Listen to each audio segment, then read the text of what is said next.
20장입니다.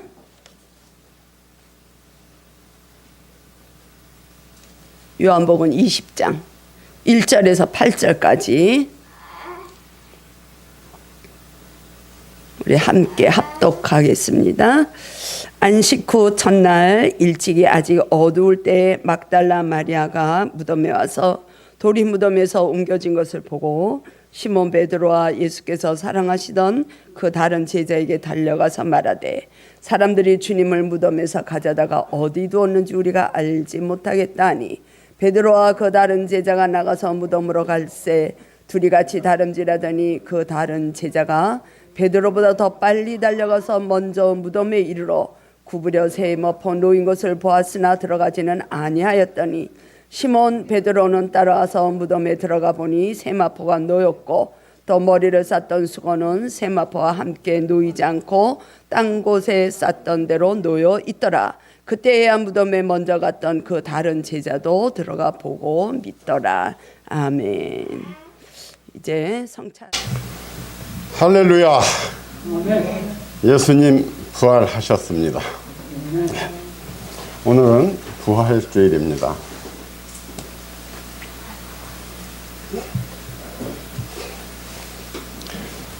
예수님은 참 고난의 그런 삶을 사셨습니다. 우리 예수님이 처음 오셨을 때 하늘이 기뻐하고 땅이 기뻐했습니다. 마리아가 잉태를 한 것을 보고 요셉이 데려오기를 두려워했습니다. 그 당시에는 결혼 안 하고 잉태를 하면은 돌에 맞아 죽는 때였었거든요. 그랬더니 성령님께서 어떻게 말씀하셨습니까? 내 아내 마리아를 데려오기를 무서워하지 말라. 그에게 잉태된 자는 성령으로 된 자녀라. 아들을 낳으리니 이름을 예수라 하라. 우리 성령님께서 예수님을 보내주셨던 겁니다. 그리고 예수님이 탄생했을 때 얼마나 기뻐했습니까?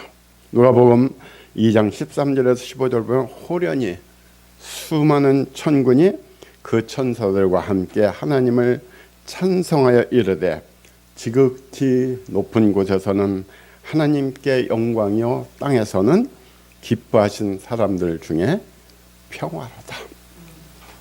하나님이 보내주신 예수님이었기 때문에 온 세상이 예수님 탄생을 기뻐했습니다. 그런데 하나님은 예수님은 이 세상에 오신 목적이 있었던 겁니다. 이제 그 목적을 향해서 예수님의 마지막 생애를 이제 펼쳐 가시는 겁니다. 예수님의 지나간 얘기들은 다 생략하고 우리 예수님이 돌아가시기 전 일주일을 우리가 한번 돌아보겠습니다. 일주일 전에 주일날, 종려주일이죠. 그 종려주일날은 예수님께서 나귀를 타고 예루살렘에 입성을 하십니다. 수많은 사람들이 환호합니다.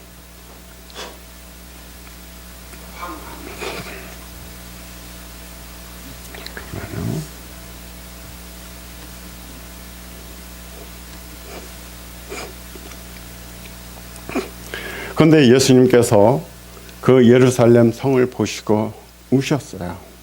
왜? 하나님을 거역한 그 유대 백성들이 어떻게 될 거라는 것을 아셨기 때문이었던 겁니다. 그리고 화요일 날은 예수님께서 말씀을 전하시죠. 그래서 두 아들의 비유, 큰 아들과 작은 아들의 그 비유, 그리고 악한 농부의 비유, 그리고 혼인잔치의 비유, 세금에 대한 시험, 하나님의 것은 하나님에게, 가이사 것은 가이사 걸로, 그리고 부활에 대한 질문을 받으셨고, 또 가장 큰 계명이 뭐냐? 너희들이 지켜야 할 가장 큰 계명은, 첫째 계명은 주 너의 하나님을 경외하라. 그 두 번째는 너희들이 서로 사랑하라. 이런 계명을 새 계명을 말씀해 주십니다. 그리고 10처녀의 비유, 또 달란트 비유, 5달란트, 2달란트, 1달란트 받은 사람들, 그리고 양과 염소의 비유, 양은 오른쪽으로, 그리고 염소는 왼쪽으로, 이런 말씀을 전해 주십니다. 근데 사실 수요일에는 별 기록이 없습니다. 기록이 없는데 목요일 날은 이제 예수님께서 마지막 때를 준비를 하시는 겁니다. 그래서 그 제자들에게 유월절을 준비해라. 시내에 들어가면은 물을 길어가는 사람을 만날 테니까 그 사람을 따라가서 그 집에 들어가서 예수님께서 이 집에서 유월절을 지내겠다 전하라. 그러면 자리를 주실 거다. 그 집에 들어가셔서 예수님은 제자들과 함께 최후의 만찬을 벌이신 겁니다. 그 자리에서 제자들의 발을 씻겼어요. 제자들이 절대 주님께서 저희 발을 못 씻기십니다. 그러다가 너희가 발을 씻김을 받지 않으면은 나와 상관이 없다. 이렇게 하시니까 베드로가 뭐라고 그랬습니까? 그러면 내 몸까지도 씻겨 주십시오. 너희들은 이미 깨끗하게 됐으니까 발만 씻으면 족하다. 그리고 이 성찬식, 여러분들이 지금 받으셨던 그 성찬식에 대해서 말씀을 하신 겁니다. 떡을 나누면서 이것은 나의 살이다. 나를 기념하라. 그리고 포도주를 나눠주시면서 이것은 나의 피다. 나를 기념하라. 이 피가, 이 보혈이 너희들에게 구원을 줄 수 있다는 그런 새 언약을 주셨던 겁니다. 사실 구약에 보면은 하나님께서 많은 언약을 하셔요. 이스라엘 백성하고 아브라함에게 언약을 주시죠. 그리고 이삭, 야곱, 그리고 수많은 언약들을 해 주십니다. 그런데 이 신약에 와서는 예수님이 내가 새 언약을 너희들에게 주었다. 바로 나의 흘린 보혈, 이 보혈이 너희들을 구원을 하게 될 거다. 그래서 이 포도주를 마시고 기념하라고 이렇게 얘기를 해 주십니다. 그리고 그 자리에서 너희들이 아마 내가 이제 잡혀가서 내가 십자가에 못 박혀 죽게 되는데 너희들은 다 나를 부인하고 도망갈 거다. 그랬더니 베드로가 뭐랬습니까? 저만큼은 절대 도망가지 않겠습니다. 죽어도 예수님과 끝까지 같이 죽겠습니다. 그리고 또 한 제자가 같이 갔다고 그래요. 그때 예수님이 그러시죠. 오늘 내일 새벽 닭이 울기 전에 3번 울고 닭이 울기 전에 내가 나를 3번을 부인을 할 거다. 아, 저요? 절대 그런 일 없습니다. 저는 예수님과 같이 죽을 겁니다. 이거를 예고를 하셨어요.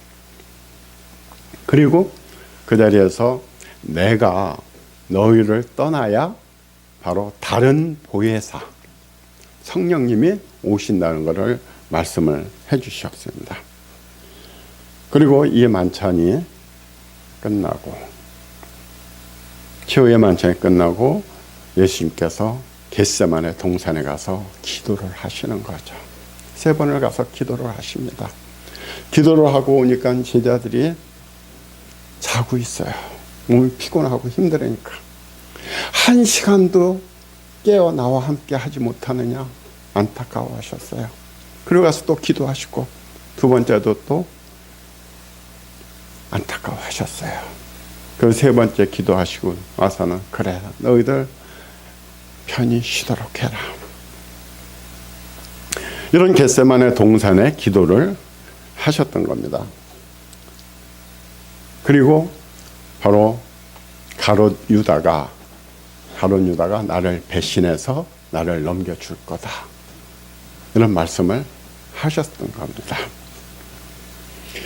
많은 유대인들이, 이스라엘 민족들이 우리 예수님을 환영하고 이러는 걸 보고서 대제사장들과 서기관들은 그것을 견딜 수가 없던 겁니다.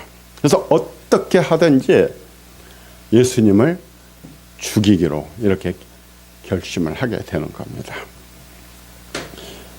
그래서 가룟 유다가 찾아가서 예수님을 넘겨줄 것을 도모하죠.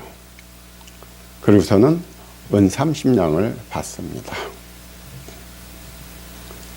그리고 그 무리들을 이끌고서 예수님 앞에서 내가 입맞추는 자가 바로 예수다. 그를 잡아라. 하고서는 예수님을 넘겨주게 되는 겁니다. 그게 바로 새벽 3시경이었습니다. 3시경. 그 제사장들과 서기관들이 그리고 군사들이 와서 예수님을 잡아서 어디로 가겠습니까? 그때 당시 대제사장이었던 가야바의 장인 안나스에게 끌고 갑니다.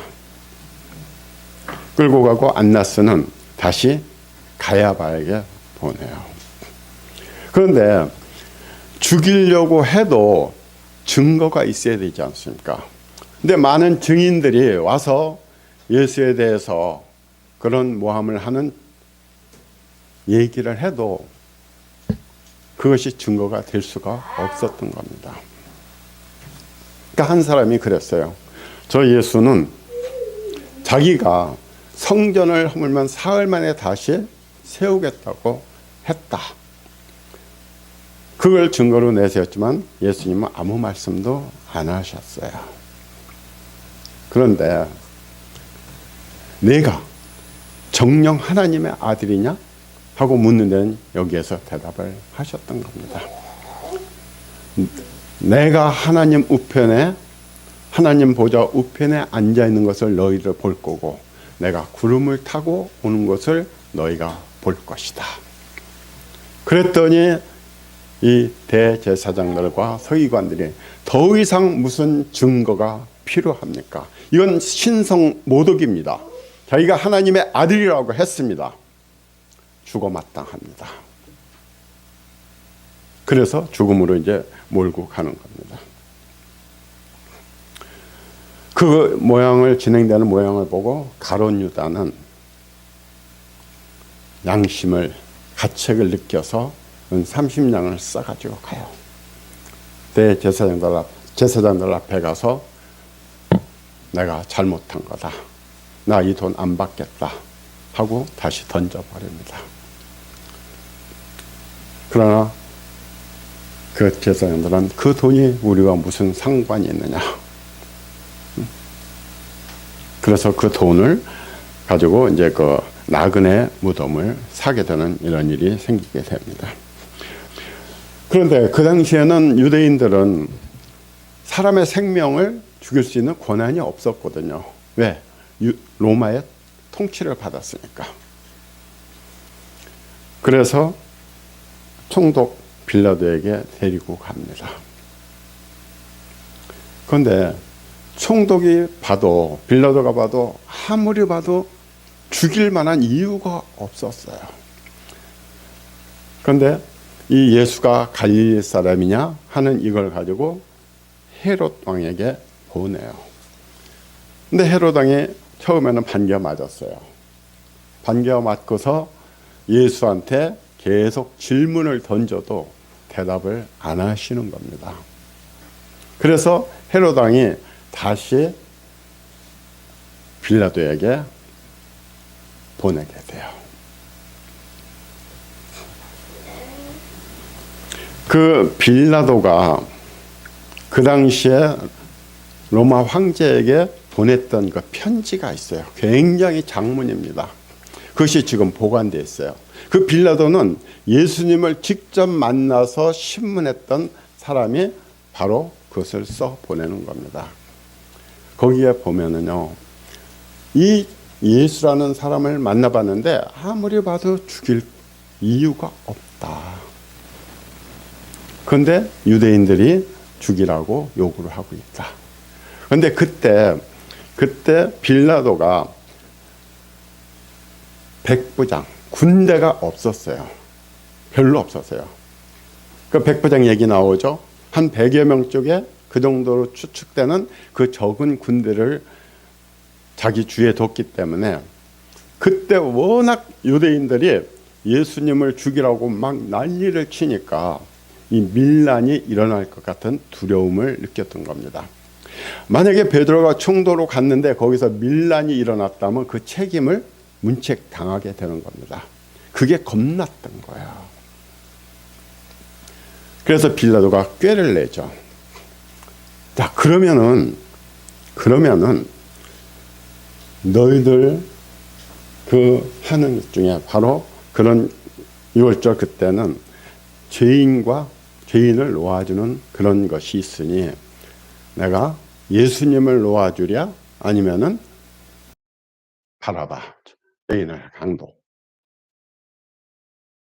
그 사람을 놓아주랴. 그리고 타협을 하게 되는 겁니다. 그랬더니 유대인들이 바라바를 놓아줘. 그리고 예수를 못 박으라는 겁니다. 그러니까 빌라도가 겁을 먹었어요. 그 막 수많은 거 얼마나 소란했겠어요.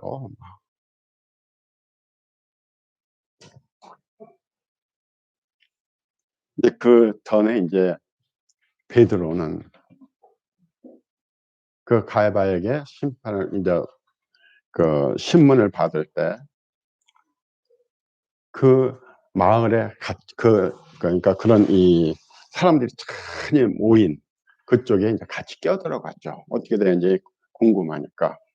그랬더니 여종 하나가 너도 저 사람의 도당이다.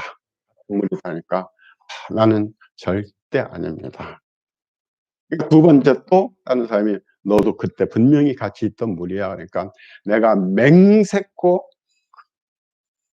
그렇지 않습니다. 나는 예수가 누군지도 모릅니다. 또 다른 사람이 또 세 번째 그랬어요. 그랬더니 저주했다고 그랬어요. 저주하면서 나는 절대 아니다. 그러고 나서 닭이 울었죠. 거기서 베드로가 나가서 통곡을 하게 되는 겁니다. 그런데 이 빌라도가 이제 그 무리들이 들어가서 이제 사형 선고를 해 줍니다. 그래, 가서 십자가에 못 박아라 하고 내주게 되는 겁니다. 그러면서 자기는 물을 떠서 손을 씻어요. 나는 관계없어. 저 사람들이 요구한 거야. 나는 관계없어. 그렇지만은 그 사형 언도는 자기가 해주는 거거든요. 책임을 면할 수가 없었던 거죠. 그래서 이 빌라도는 그 사형 언도를 내주고 결국은 빌라도는 그 뒤에 아주 비참하게 그렇게 죽어가게 되는 거예요. 그러면서 그 예수를 십자가에 못 박을 때 그 유대인들이 뭐라고 그랬어요? 자칭 유대인의 왕이라고 써주세요. 왜? 물었거든요. 예수님한테 내가 유대인의 왕이냐? 당신이 똑바로 말했습니다. 예수님은 내가 유대인의 왕이냐 하나님의 아들이냐 여기에는 반응을 하셨어요. 유대인의 왕이다. 그러니까 유대인들이 뭐라고 그랬어요? 자칭 유대인의 왕이라고 써붙여라. 그런데 빌라도가 그러죠. 나는 내가 쓸 것을 썼노라. 그러니까 빌라도는 유대인의 왕이라는 것을 인정을 했던 겁니다. 그리고 나서 골고다로 이제 끌려가시고 오전 9시경에 십자가에 매달리십니다. 그리고 12시경부터 그 환한 정오, 가장 밝은 정오에 어두워지기 시작하는 거예요. 어두워지는 거예요. 누가복음 23장 44절에 보면은 때가 제6지쯤 되어 해가 빛을 잃고 온 땅에 어둠이 임하여 제9시까지 계속하며 예수님이 십자가에 달리신 거예요. 이제 이 십자가 9시에 매달려서부터 이제 오후 3시까지 네. 그 사이에 예수님의 실언이 나옵니다. 7마디 말씀을 하셨어요. 그 처음이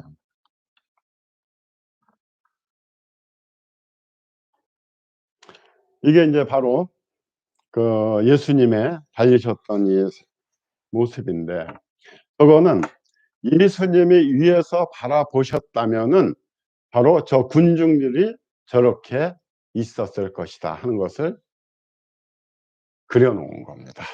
그래서 예수님이 저렇게 이제 십자가에 달리시면서 이제 7마디를 예수님께서 하시는 겁니다. 제일 첫 마디는 뭐라고 했어요? 아버지여 저희를 사하여 주옵소서. 자기가 하는 것을 알지 못함이니이다. 한번 생각해 보세요. 그 십자가에서 채찍을 맞고 그리고 몸에 쇠못을 박았는데 그 고통이 얼마나 대단하겠어요. 아마 보통 사람들 같으면 악에 빠졌을 거예요. 그래서 저 십자가에 달린 이 죄수들은요 악에 받쳐서 할 수 있는 온갖 욕설을 다 쏟아 놓는데요. 그래가지고 심지어는 저 죄수의 혀를 자른답니다. 더 이상 말을 못하도록. 근데 예수님은 뭐라고 그러셨어요? 저들을 사하여 주시옵소서. 하나님은 용서의 하나님이십니다. 저 용서로 인해서 우리가 하나님과 우리의 끊어졌던 관계가 다시 이어지게 되는 겁니다. 놀라우신 말씀이시죠. 그 고통 중에서도 저들이 하는 짓을 저들은 모릅니다. 용서해 주세요. 그리고 두 번째는 그 강도 중 하나가 너를 구원해 봐라. 너 하나님 아들이 아니냐? 응? 그랬더니 또 한 강도는 우리가 받은 죄값을 받는 거지만은 저 예수님의 무슨 죄가 있느냐? 아무런 죄가 없는 분이 달리셨다. 그러면서 거기서 진짜 최고의 말을 합니다. 저를 기억해 주시옵소서.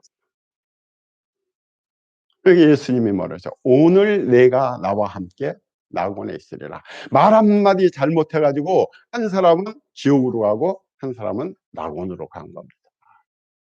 우리가 말하는 거 진짜 잘해야 되죠. 그러니까 세 번째는 뭐라고 했어요? 여자여 보소서 아들이니이다. 저는 성경을 읽으면서 왜 자기 어머니한테 여자라고 그랬을까? 그게 참 궁금했습니다. 가나안 잔치에서도 뭐라고 그랬어요? 마리아가 그 물을 채우라고 하니까 여자여 아직 내 때가 아닙니다. 그런데도 들어주셨다. 근데 여자라고 한 거는요, 저는 그렇게 생각해요. 물론 그 천주교나 이런 데서 다 해석하는 게 틀려요. 틀리는데 예수님은 마리아의 몸을 빌어서 태어나셨지만 하나님이시거든요. 하나님이시기 때문에 자기의 어머니지만은 결국은 하나의 피조물이에요. 하나님과 함께 만들었던. 그래서 여자여 이런 표현을 쓰지 않았나 그렇게 생각됩니다. 네 번째 말은 뭡니까? 엘리 엘리 라마 사박다니 나의 하나님 어찌하여 나를 버리셨나이까. 사실 예수님도 그 상황에서 얼마나 힘드셨겠어요. 하나님 왜 나를 버리셨습니까? 내가 이 고통을 당해야 됩니까? 외치신 거예요. 그리고 다섯 번째는 내가 목마르다. 그래서 거기에 있는 로마 병년들이 우슬초에다가 신 포도주를 적셔서 입에 대주죠. 그래도 안 마셨어요. 그리고 예수님이 뭐라 하셨어요? 다 이루었다. 모든 것을 다 이루었다. 예수님은 그 전에 있었던 모든 예언들을 전부 다 이루셨어요. 구약에서 그 예수님이 오셔서 구세주로 오시는 그 모든 것들을 다 이루셨습니다. 채찍에 맞고 은 30냥에 팔리고 십자가에 못 박히고 이런 것들을 다 이루셨다고 했습니다. 이 성경에 보면 세 가지의 이룬다는 개념이 나와요. 첫 번째는 하나님이 천지, 인간까지 다 만드시고 전부 다 이루셨어요. 그리고 예수님이 다 이루었다 말씀하셨고, 나머지 하나 더 이루는 것은 이제 이시루기에 가면 새하늘 새 땅이 이루어져서 우리가 영원한 천국으로 들어가는 것. 이것이 다 이루게 되는 그런 개념입니다. 그리고 마지막으로 아버지여 내 영혼을 아버지 손에 부탁하나이다. 아버지 손에 내 영혼을 부탁한다고. 아마도 저때 일어났던 그 사건들을 보면은 바로 이런 그 모습이 아니었을까 한번 그렇게 생각을 해봅니다.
저런 모습이었을 겁니다.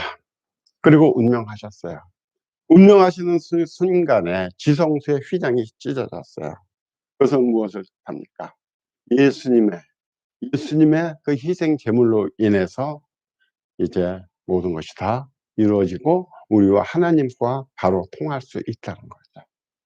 하나님 바로 그 희생 제물, 예수님의 그 희생 제물 그걸로 인해서 이제 더 이상 제물이 필요 없게 됐다는 거죠. 예수님의 육체를 찢으신 그것을 뜻하는 겁니다. 휘장이 찢어진 거는. 그때 백부장이 고백을 하죠. 이 사람은 바로 정령 의인이었다. 하나님의 아들이었다. 이렇게 고백을 하게 됩니다. 그래서 이제 장사를 지내고 토요일 날은 건너뛰고 주일날 아침 부활을 하게 되는 겁니다. 이 부활에 대한 예고는 참 많았었어요. 예수님이 계속 부활에 대해서 내가 부활을 할 거라는 것을 바로 예고를 하셨던 겁니다. 누가복음 24장 1절에서 12절 사이에 보게 되면은 새벽에 여자들이 그 예비한 향품을 가지고 무덤에 가서 보니까 무덤이 전부 다 비었어요. 그리고 굴려진 돌 위에 천사가 앉아 있는 겁니다. 예수님은 부활하셨다. 예수님은 내가 부활해서 너희들보다 먼저 갈릴리로 간다. 계속해서 말씀하시고 누구에든지 아직 얘기하지 마라 이렇게. 그리고 로마서나 고린도 전서에서 보게 되면은 그리스도께서 다시 살아나신 일이 없으면 너희의 믿음도 헛되고 너희가 여전히 죄 가운데 있을 거다. 예수님께서 부활하셨기 때문에 우리의 그 신앙이 성립될 수가 있다는 거예요. 우리는 여기에서 이 예수님의 부활 사건에서 바로 하나님께서 무엇을 우리에게 말씀하시는지 그걸 우리가 깨달아야 되는 겁니다. 하나님은 첫째 무엇이었습니까? 하나님이 왜 그 아들을 우리에게 주셨습니까? 왜 예수님이 아니면은 다른 사람이 할 수가 없었나요? 하나님의 아들을 보내서 십자가에 못 박아야 되나요? 왜 그랬느냐 이거죠. 이사야 53장 5절에 보면 그가 찔림은 우리의 허물을 인하며 우리 죄를 대속하시기 위해서 십자가에 달리셨던 겁니다. 요한복음 3장 16절 하나님이 세상을 이처럼 사랑하사 독생자를 주셨으니 이는 저를 믿는 자마다 멸망치 않고 영생을 얻게 하려 함이니라. 하나님이 너무나 이 세상을 사랑하셨고 하나님이 창조한 우리 인간들을 사랑하셨기 때문에 그 아들을 주셨던 겁니다. 우리가 만약에 100여 명이 모여있는데 부모 자식이 다 모여있는 데서 누가 너희들 중에 자식을 하나 내주면 내가 그 사람만 내가 처형하고 너희들은 다 용서해 주겠다. 어떤 죽을 수 있는 상황에서 그때 자기 자식을 내줄 수 있는 사람이 누가 있습니까? 아무도 못 내줍니다. 병자호란 때 어떻게 했습니까? 그 공녀 청나라에서 여자들을 딸들을 데려가겠다고 했더니 그 대신들의 딸들을 요구했거든요. 그랬더니 전부 다 막 대신들이 전부 다 사직서 썼잖아요. 거짓말하는 거 전부 다 잡아내고 자기 자식 못 내줍니다. 근데 하나님은 왜? 우리를 사랑하셨기 때문에 내주신 거예요. 바로 내 대신에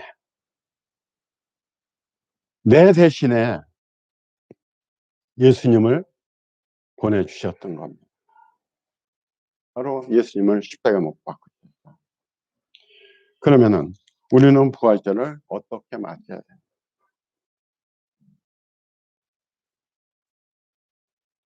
우리가 아는 찬송가가 있습니다. 한번 보실까요? 내 너를 위하여 몸바라 피 흘려 내 죄를 속하여 살 길을 주었다. 널 위해 몸을 주건만 너 나 무엇 주느냐. 2절 내 몸을 희생했건만 너 무엇 하느냐. 3절 내 죄를 대속했건만 너 무엇 하느냐. 4절 이것이 귀중하건만 너 무엇 주느냐. 하나님은 자기의 아들을 우리한테 주셨어요. 그럼 너는 나를 위해서 무엇을 주었느냐는 거예요. 우리가 그런 걸 선물을 받았으면은 우리가 감사에 그걸 드려야 되잖아요. 우리가 해야 될 것은 첫째, 감사와 경배와 찬양입니다. 하나님이 나를 위해서 그토록 베푸신 그 크신 사랑, 예수님의 보혈만 우리가 믿으면은, 예수님만 믿으면은 우리는 영원한 천국으로 들어갈 수 있는 놀라운 은혜를 주신 겁니다. 우리는 진짜 하나님께 감사해야 됩니다. 여기 뭐라고 써 있습니까? 내가 뭐라고? 내가 뭔데? 하나의 작은 피조물인데 나를 위해서 예수님을 피를 흘리셔 십자가 못 박혀 죽으셨어.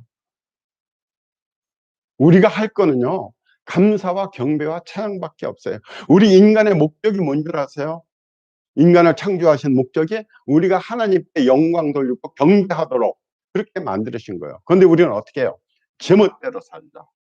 내 멋대로 살고 있는 겁니다. 엄청난 죄들을 짓고 이 작은 지구촌이 뒤죽박죽돼서 살고 있어요. 그리고 우리는 자신을 위해서 엄청난 걸 투자합니다. 그리고 주님을 본받아야 돼요.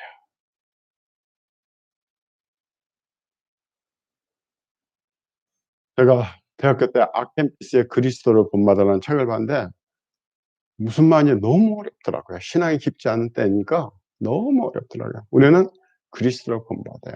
그래서 우리는 예수님처럼 우리가 죽어야 돼요. 세상의 모든 불화가 왜 일어납니까? 내가 죽지 않아서. 가정에서도 왜 불화가 일어나요? 내가 죽지 않으니까. 한 사람이 죽으면은 그 가정은 조용할 수가 있는 거예요. 예수님은 우리를 위해서 죽으셨어요. 어느 주일학교에서 아이들한테 물어봤어요. 너희들 부활하려면 어떻게 해야 되니? 그러니까 뭐 착하게 살아야 됩니다. 진짜 전도를 많이 해야 됩니다. 영혼을 구해야 됩니다. 그런데 한 아이가 그러더래요. 일단은 죽어야 됩니다. 그러더래요. 죽어야 부활하겠죠. 네. 우리가 예수님을 본받아서 우리도 죽는. 그리고 세 번째는 뭡니까? 우리가 부활에 참여해야 됩니다. 자, 이 부활이 기독교에서는 최고의 정점입니다. 부활. 우리 어때요? 죽는 거 두렵죠? 만약에 내가 하루 뒤에 죽는다고 내가 생각을 해보세요. 두렵지 않겠어요? 사람은 죽음에 대해서 굉장히 두려워합니다. 참 다행인 것이요. 죽을 때 보면 사람이 혼수 상태로 들어가 버려요. 대부분은. 자기가 죽는 걸 몰라요. 얼마나 다행이에요. 그 두려움을 못 느끼고 죽어가니까. 이 부활은요. 예수님은 부활하셨잖아요. 예수님의 영의 존재로 부활하셨을까요? 그게 아니에요.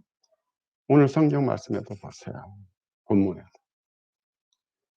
예수님은 육체가 있었어요. 와서 만져봐라. 나는 뼈와 살이 있다. 그리고 먹을 것을 달라고 해서 드셨어요. 영이라면 그렇게 하겠어요? 예수님은 부활의 첫 열매가 되셨어요. 이건 무슨 얘기입니까? 우리도 나중에 부활하면은 육신을 갖게 되고 영원히 살게 된다는 겁니다. 지금 우리가 갖고 있는 이 몸, 이거는요, 그대로 끝납니다. 부패해서 없어져 버려요. 뼈와 살 모두가 다 없어져 버려요. 그러면 우리가 영으로만 존재하느냐? 그게 아니에요. 우리는 분명히 우리가 천국에서 저 부활이 하나님의 나팔 소리가 들리고 부활이 하게 되면 우리가 뼈와 살이 있는 성화된 몸을 우리가 가지고 다시 변화되는 겁니다. 진짜 이것만큼 우리에게 엄청난 게 뭐 있겠습니까? 누가복음 24장 39절에 보게 되면은 영은 살과 뼈가 없으되 너희 보는 바와 같이 나는 있느니라. 그리고 생선을 없으셨어요. 고린도전서 15장 44절에 보면은 육의 몸이 있은즉 또 영의 몸도 있느니라. 우리가 일단 죽으면 육신은 사라지지만은 영이 됐다가 영에 다시 몸이 붙게 된다는 겁니다. 그래서 바로 그리스도께서 그런 부활의 첫 열매를 우리한테 보여주셨던 겁니다. 너희도 이렇게 되리라. 여러분들 이거 한마디만 기억하세요. 고린도전서 15장 보면 너희에게 비밀을 말하노니 우리가 다 잠잘 것이 아니요 마지막 나팔에 순식간에 홀연히 다 변화되리니. 우리가 지금 가지고 있는 육체는요 다 사라집니다. 여기에 너무 투자하지 마세요. 사라질 이 육신에 왜 수백만 원짜리 옷을 걸쳐야 되고 엄청나게 비싼 음식으로 그 몸을 위해서 그렇게 투자합니까? 그거는 사라집니다. 죽어 사라질 것, 없어질 것을 위해서 우리가 그렇게 투자할 필요가 없는 겁니다. 우리가 그 부활할 때 그 영에 갖고 있는 그 부활을 우리가 준비를 해야 되는 겁니다. 악인도 부활한다고 그래요. 그런데 악인에 대한 부활은 거의 언급이 거의 없습니다. 그러나 악인도 부활한다고 돼 있어요. 그러나 언급이 없기 때문에 제가 더 이상 말씀을 드릴 수가 없어요. 그냥 그렇게만 써 있어요. 우리는 언젠가 이 세상을 떠나게 됩니다. 히브리서 9장 27절에 한 번 죽는 것은 사람에게 정해진 것이요 그 후에는 심판이 있으리니. 그래서 의인은 생명의 부활로, 악인은 심판의 부활로 나간다고 했습니다. 의인들, 하나님을 믿는 사람들, 예수님의 피 보혈로 인친 사람들은 그 영원한 천국에서 내가 하나님께 영원토록, 하나님과 함께 영원토록 살아갈 수가 있는 겁니다. 새로 성화된, 새로 태어난 그 몸을 가지고. 그러나 악인들은 어떻게 됩니까? 영원한 심판, 지옥불로 떨어지게 돼 있는 겁니다. 그런데 이 찬송가가 참 저는 마음에 많이 닿습니다. 하나님의 나팔소리 천지진동할 때에 예수 영광 중에 구름 타시고 천사들을 세계 만국 모든 곳에 보내어 구원받은 성도들을 모으리. 나팔 불 때 나의 이름, 나팔 불 때 나의 이름, 나팔 불 때 나의 이름 부를 때 잔치 참여하겠네. 그래서 미국에 있는 한 목사님이 거기에 쭉 나오던 그 장애를 가진 애가 어느 날 보이지를 않는 거예요. 하나님의 천국 잔치를 베풀 때 내가 거기 참여하지를 못한다면은 내 인생은 아무것도 없는 겁니다. 아무 소용이 없어요. 내가 그 잔치에 참여를 해야 되는 겁니다.